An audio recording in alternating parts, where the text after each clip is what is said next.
سلام كبرات تخاتلتي كما يتقنيو زي زينا مزيتي زينا مزيت أمنا يلوم معنت مدبنا خلت الرئيستي خنا قربينا هم لمود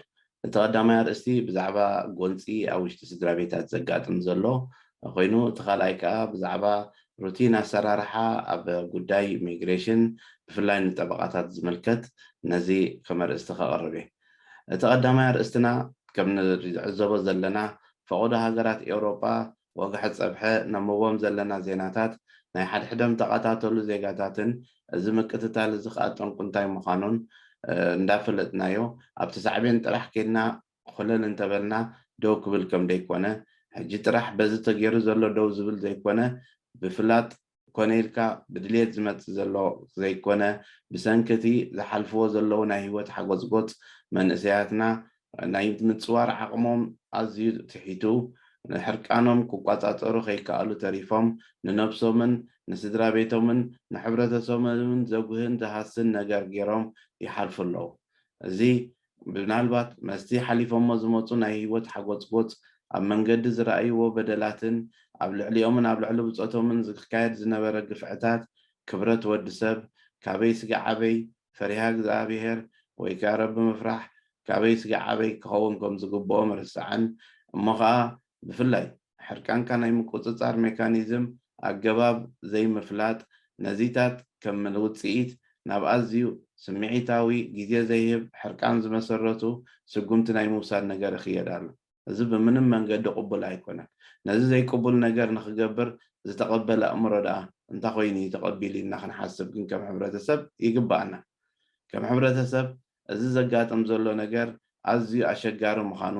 ኣባና ጥራሕ ዘይኮነ ኣብ ብዙሓት ሕብረተሰባት ከምኡ የጋጥም ከም ዘሎ መብዛሕትኡ ግን ብቫዮለንስ ብሽግር ሓሊፉ ዝመፅእ ሕብረተሰብ ዝረአ ምዃኑን መንግስቲ ሽወደን ንኣብነት ከም ኩሉ ካልኦት ሃገራት ነዚ ነገር ዝደው ንምባል ዓብይ ካምፔይን ያዳልዩ ዓብይ ባጀት ኣዳልዩ ንኩሎም ቤት ፅሕፈት መንግስቲ ሚግራሽን ስበርከት ኣርቤት ፎርሜሊንግ ፎርሼክሪን ካሳ ፖሊስ ኩላቶም ነዚ ጉዳይ ዝጎስጓስ ገብሩ ኣለዉ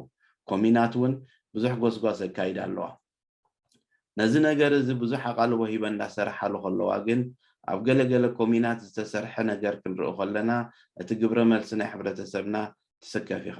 ንኣብነት ኣብ ወደባላ ዲትሮል ሃታን ኮሚን ነዚ ዝምልከት ዝተዳለወ ናይ ቪድዮ ቁርብ ኣብቲ ቪድዮ ዳላዋን ኣገባብን እኳ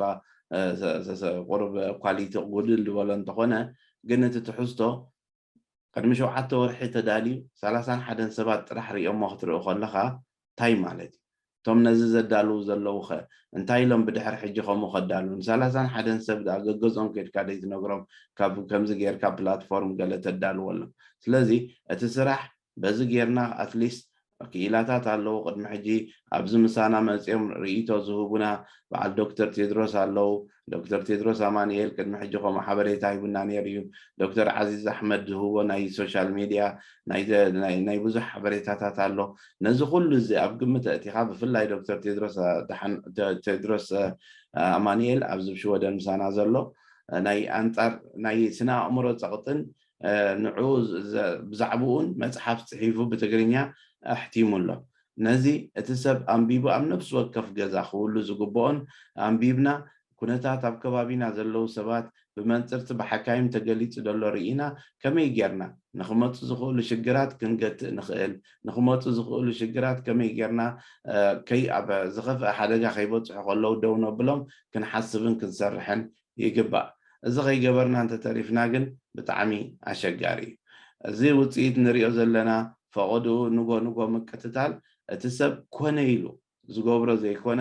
ኣብ ዝወሃብ ኣብ ዘጋጥም እንካን ሃባን ክትዕ ነቁፅ ሕርቃንካ ክትቆፃፀር ከይከኣልካ ተሪፍካ ዘጋጥም ዘሎ ነገር ምዃኑ ርዱ እዩ እዚ ግን ብዝኾነ መንገዲ ቅቡል ክኸውን ኣይክእልን እዩ ነዚ ቅቡል ጌርና ክንከይድካ ኣይግባእን እዩ ወላ እኳ ተቐቢልና ክንከይድ ግቡእ እንተዘይኮነ ከዓ ብኸመይ መንገዲ ክንፈትሖ ኣብ ከባቢና ዘለዉ ብዛዕባ ነብስኻ ምውናን ሕርቃንካ ምቁፅፃር ኣብ ግዜ ኮንፍሊክት ከመይ ጌርካ ማኔጅ ትገብሮ ከመይ ጌርካ ትቆፃፀሮ እቲ ሕርቃንካ ዝገልፅ ኮርሳት ኣሎ ነዚታት ምውሳድ ከድሊ ዳሕራይ ከዓኒ እቲ ሕብረተሰብና ካብ ነውሪ ዝሕሰብ ታቡ ኮይኑ ዝረኣይ ክተርፍ ዘለዎ ነገር ከዓ ኣሎ الصغا ጭንቀት ስማዓካ ኣሎ ከይድካ ሕክምና ክትሓትትን ሓገዝ ክትሓትትን ከም ተራ ንቡር ነገር ክኸውን ይግብኦ እዚ ኩሉ ኣብ ከባቢና ዘሎ መሳለጥያታት ከሎ እንተ እንዳተጨነቕካ እንዳነበርካ ንነብስኻ ኣሊልካያ እንዳኸድካ ኣብ ብዙሕ ንዓኻ ዘሕርቕ ነገር ኣብ ከባቢኻ ምስ መፀ ግን ካብ ዝግባእ ንላዕሊ ስጉምቲ ወሲድካ ንዝተረፈ ሂወትካ ብምሉእ ዘጣዕስ ነገር ካብ ምግባር ክንጥንቀቕ ይግባእ ብፍላይ እዚ ዘለናዮ እዋን ከቢድ እዋን እዩ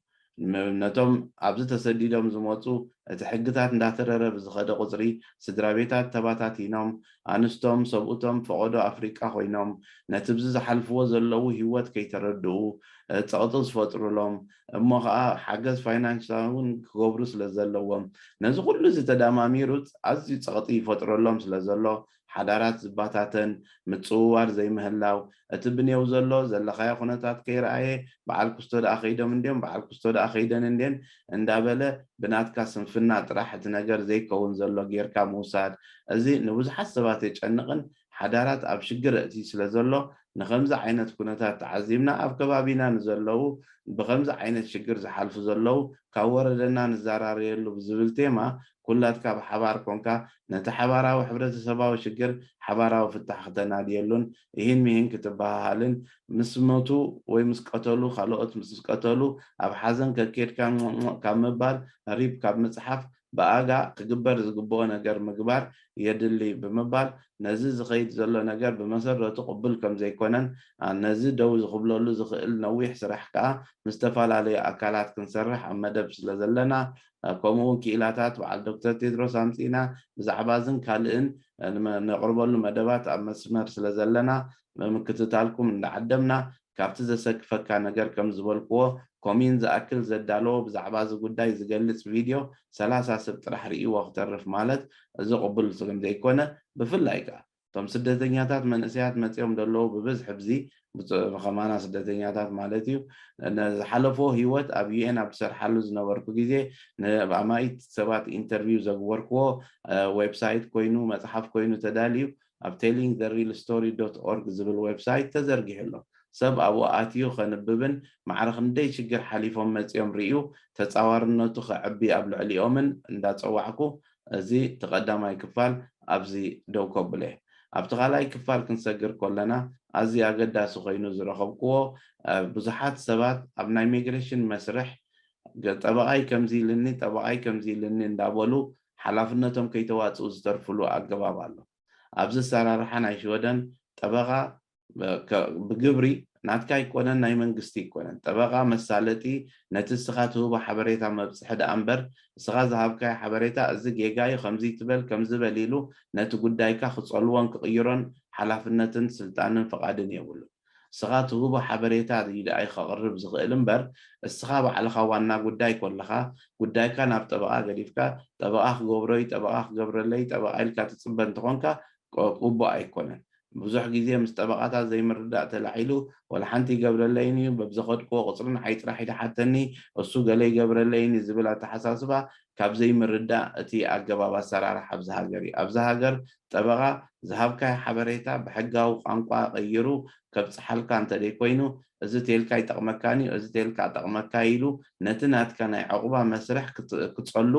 ኣይፍቀዶን እዩ ስለዚ ክጅመር ከሎ እስኻ ኢኻ ነብስኻ ትፈልጦ እስኻ ኢኻ ማፃፅኣኻ ትፈልጥ እስኻ ኢኻ ኩነታትካ ትፈልጥ ወናኒ ጉዳይካ ኮንካ ጀሚርካ ስጋዕ ትውድእ ሓላፍነትካ ናትካ ምዃኑ ክትዝክርን ጠበቃ ዝበልካዮ ዝፅሕፍ ወላ ኣንፃር ረብሓኻ እውን እንተነገርካዮ ኣንፃር ረብሓኻ ድዩ ይኮነን ዝውስን መንግስቲ እምበር ጠበቃ ስለዘይኮነ ከም ዘለዎ ዝበልካዮ እዩ ዘቕርብ ስለዚ ሰባት ከነንብብን መን እንታይ ሓላፍነቱ ክንፈልጥን ብኡ መሰረት ክንከይድን ኣገዳሲ ይኸውን እንተዘየለ ብዙሕ ግዜ ኣብ ብዙሕ ዝዕዘቦ እንታይ እዩ ኣብዚ ጥራሕ ኣይኮነን ወላ ኣብ ናይ ስራሕ ምድላይ ወላ ኣብ ካልእ ኩሉ ሻዕ ሃንሌጋረይ ከምዚ ኢልኒ ሃንሌጋረይ ከምዚ ኢልኒ ሃንሌጋረይ